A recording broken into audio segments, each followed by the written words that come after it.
Hi, and thanks for coming with us on this Intrapreneurship Challenge program.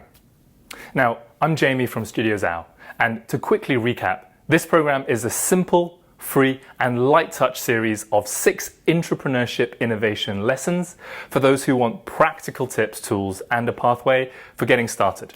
It's both for people leading innovation and doing innovation, provoking and supporting you along your innovation journey.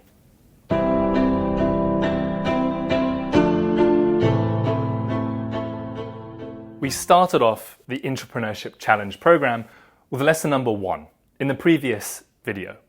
It was tailored to those leading innovation. Well, now we're on to the second challenge and lesson, which is tailored to those doing innovation, and is about how to use lean experiments to systematically decrease the uncertainty and risk of an innovation idea. Now, many entrepreneurs and intrapreneurs alike make a very common mistake.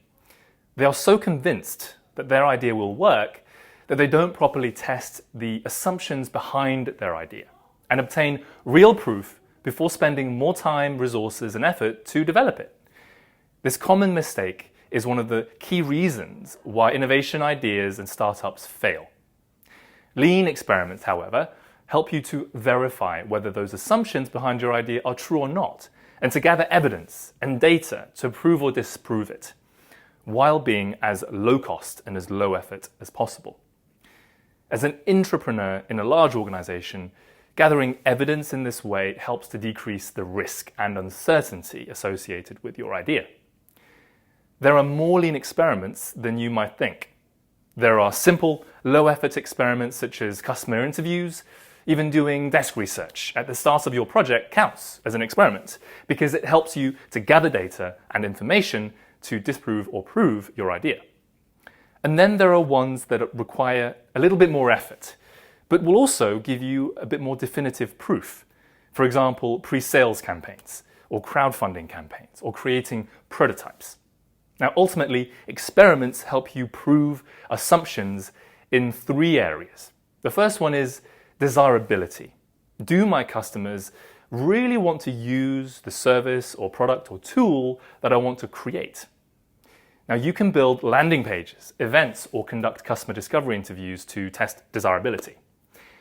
The second area is around feasibility, i.e., is it possible to build and to run my idea? Think about validating the technology, perhaps, that you want to use, and to check those key principles with an expert in that area. The third area is viability. So, will my proposition be commercially viable? What are the costs associated with developing and operating the proposition? And how do those costs stack up against the expected revenues and returns? Now, for the challenge task of this lesson, start by brainstorming the assumptions that you have for your idea in the categories above. Then highlight the ones that are of high importance and the ones that are most unknown to you. After that, prioritize just the highlighted ones by how easy you think it will be for you to test them. And then you've got an ordered list of the most important and comparatively easier to test assumptions.